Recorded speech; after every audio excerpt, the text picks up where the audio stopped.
Hello my dear friends, welcome to my YouTube channel. आज की इस क्लास में हम डिस्कस करेंगे कुछ वन वर्ड सब्स्टिट्यूशन की स्टेटमेंट्स को जो आपके एग्जाम पॉइंट ऑफ व्यू से इंपॉर्टेंट है। अगर आप किसी भी गवर्नमेंट कॉम्पिटिटिव एग्जाम की प्रिपरेशन कर रहे हो, स्पेशली एसएससी की तैयारी कर रहे हो, तो क्लास को आप एंड तक देखना। अगर आपको अच्छी लगे, समझ में आए तो वीडियो को लाइक करना, शेयर करना, चैनल को सब्सक्राइब करना। विदाउट वेस्टिंग टाइम अपनी क्लास को स्टार्ट करते हैं। सो माय डियर फ्रेंड, जो सबसे पहली स्टेटमेंट है वो है आपकी story etcetera containing a hidden moral lesson. जैसे आपने सुना होगा, कई ऐसी कहानियां होती है जो कहानी का मकसद ही होता है कि उसके अंदर छिपा हुआ एक ज्ञान देना। जैसे आपने बहुत सारी ऐसी स्टोरी सुनी होगी जिसके लास्ट में आपको कुछ सीख मिलती है। तो उन टाइप के स्टोरीज को आप वन वर्ड में बोले तो क्या कहोगे? सो आप उसको एलेगरी कहते हैं। कभी भी ऐसी स्टेटमेंट आए a story etcetera containing a hidden moral lesson, इसका मतलब एलेगरी होती है। ठीक है, जिसको हम क्या कहते हैं, उन टाइप की स्टोरीज को एलेगरी कहते हैं। ठीक है, नेक्स्ट है आपका examination of the tissues of the disease person. जैसे कि आपने सुना होगा, कई लोगों को कई कुछ गंभीर बीमारियां होती हैं, तो उनके शरीर का कोई एक हिस्सा, जैसे कि मांस का थोड़ा सा हिस्सा काट के उसको जांच के लिए भेजा जाता है। तो उस प्रोसेस को हम क्या कहते हैं? आपने टिश्यूज तो सुने होंगे, सेल, जैसे जो सेल जो होते हैं बेसिक यूनिट ऑफ लाइफ है, और सेल जो हो मिलके वो टिश्यूज बनाते हैं। ठीक है, टिश्यूज मिलके ऑर्गन बनाते हैं। इस टाइप से आपने बेसिक साइंस में ये पढ़ाई होगा। तो उस प्रक्रिया को हम क्या कहेंगे? जब किसी भी बीमार व्यक्ति के टिश्यूज को लेके जाया जाए एग्जामिनेशन करने के लिए, तो वो प्रोसेस क्या कहलाता है? तो बायोप्सी कहलाती है। जैसे आपने सुना होगा ना कि बायोप्सी के लिए गया है, तो बायोप्सी वो प्रोसेस है जिसके अंदर टिश्यूज को चेक करा जाए किसी भी रोगी व्यक्ति का। ठीक है, इसको हम कहते हैं बायोप्सी। नेक्स्ट है आपका लिस्ट ऑफ बुक्स, किताबों की सूची क्या कहलाएगी? ठीक है, तो कैटलॉग कहलाती है। कैटलॉग का मतलब ही सूची होता है, या जिसको हम बोलते हैं किसी भी चीज़ का क्रम होता है। किसी भी चीज़ को जैसे बोलते हैं ना कि कैटलॉग मतलब किसी को भी क्रमबद्ध करना या सूचीबद्ध करना। तो लिस्ट ऑफ बुक्स मतलब क्या होता है? कैटलॉग होता है। नेक्स्ट है letter, poem etcetera whose author is unknown. आपने देखा होगा, कोई भी बुक होती है या कोई भी ऐसी पोएम होती है, नीचे उसके ऑथर का नाम लिखा होता है। जैसे कोई भी बुक उठा लो, लिखा होता है ना कि इस पब्लिशर के द्वारा पब्लिश करी गई है, या ये पोएम है इनके द्वारा कंपोज करी गई है। लेकिन कई बुक ऐसी होती है या कई कविताएं ऐसी होती है जिसमें उस पता ही नहीं होता कि इसके लेखक कौन है। तो उसको आप क्या कहोगे? ऐसी बुक या ऐसी कविता जिसमें पता ही ना हो, कि मतलब अननोन नेम की हो, तो वो एनोनिमस कहलाती है। ठीक है, anonymous means of unknown name. ये जो एनोनिमस वर्ड है, ये आपका सिनोनिम एंटोनिम में भी आता है। ठीक है, तो एनोनिमस मीन्स कोई भी ऐसी चीज़ है जिसमें नाम रहित होना। ठीक है, अब देखो आगे के स्टेटमेंट्स।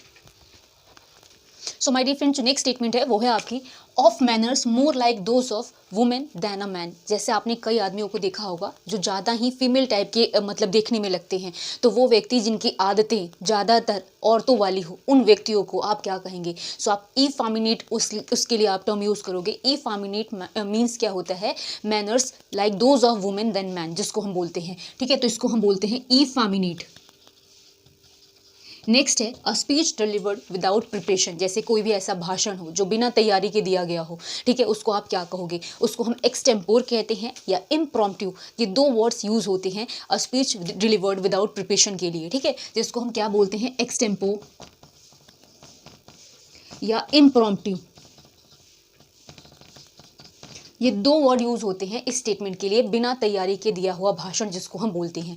ठीक है, नेक्स्ट है seeing something that is not actually present. जैसे आप कभी मतलब बाहर जाओ या फिर कहीं ऐसी जगह रहो जहाँ पे आपको ऐसा लगे कि हमने कुछ देखा है बट एक्चुअली में वहाँ कुछ नहीं होता, जिसको हम क्या कहते हैं कि तुम्हारा भ्रम है। सो आप उस स्टेटमेंट को क्या कहोगे? ठीक है, उसको हेल्यूसिनेशन बोलते हैं। हेल्यूसिनेशन मीन्स माया या भ्रम कहते हैं, जिसको इल्यूजन भी बोलते हैं। ठीक है, तो वो ये अगर कभी स्टेटमेंट आए ना कि मतलब आपने कुछ ऐसी चीज़ें देखी जो असल में ना हो, तो वो हेल्यूसिनेशन कहलाती है। ठीक है, हेल्यूसिनेशन डेट मीन्स माया या भ्रम होना।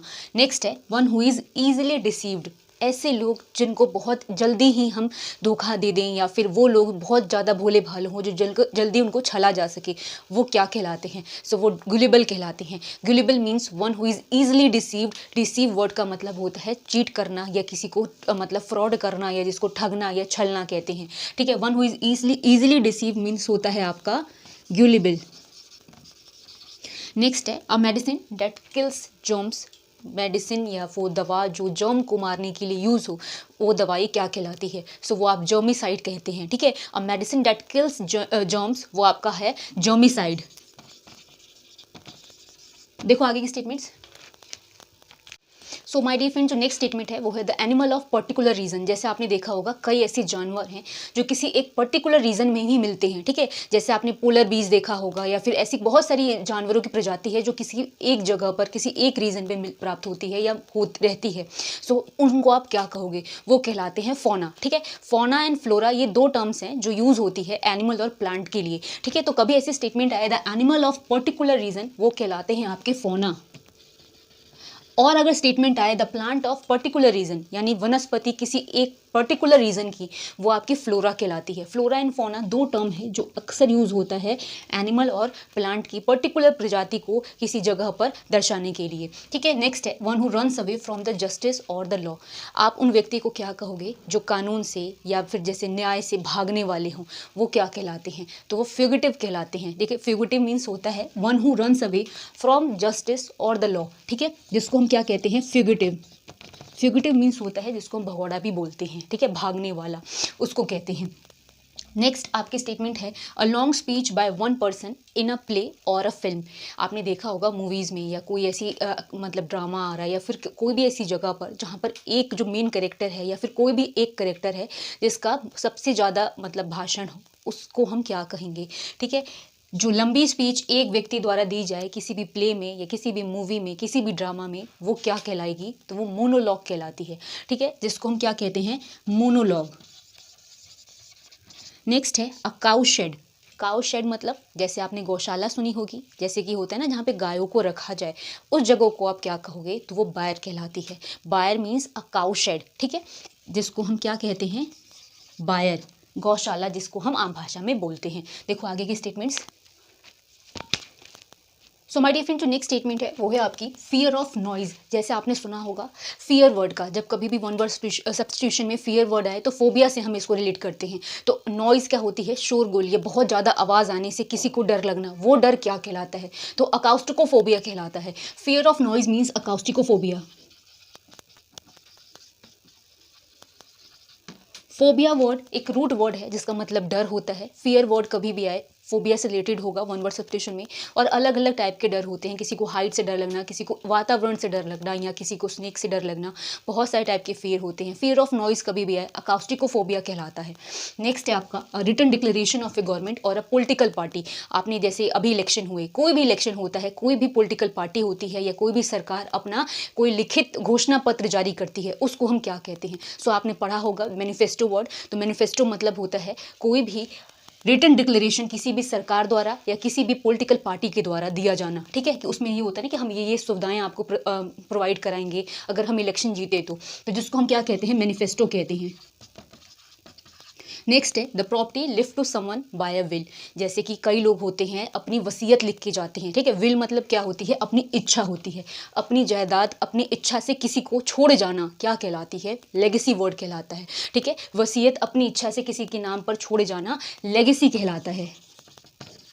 नेक्स्ट है आपका luggage storing place at railway station. आपने देखा होगा रेलवे स्टेशन पर एक जगह होती है जहाँ पर लोग अपना सामान रखते हैं, थोड़ी देर वेट करते हैं, फिर अपना जहाँ जाना है वहाँ पे जाते हैं। तो उस जगह को हम क्या कहेंगे जहाँ पर लगेज रखने के लिए बनाया गया हो रेलवे स्टेशन पर? वो क्लोक रूम कहलाता है, ठीक है। इसको हम क्या कहते हैं? क्लोक रूम,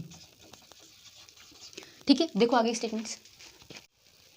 सो हमारे फिल्म जो नेक्स्ट स्टेटमेंट है वो है आपकी place where wine is produced और प्रिपेयर्ड। वाइन वर्ड से आप फैमिलियर हैं, वाइन मतलब जिसको शराब कहते हैं, उस जगह को क्या कहेंगे जहाँ पे शराब बनाई जाती है या उसको प्रिपेयर करा जाए, प्रोड्यूस करा जाए, एक ही बात है, ठीक है। तो उसको हम कहते हैं brewery. Brewery is a place where wine is prepared और प्रोड्यूस्ड, ठीक है, जिसको हम क्या कहते हैं? ब्रीवरी कहते हैं, ठीक है।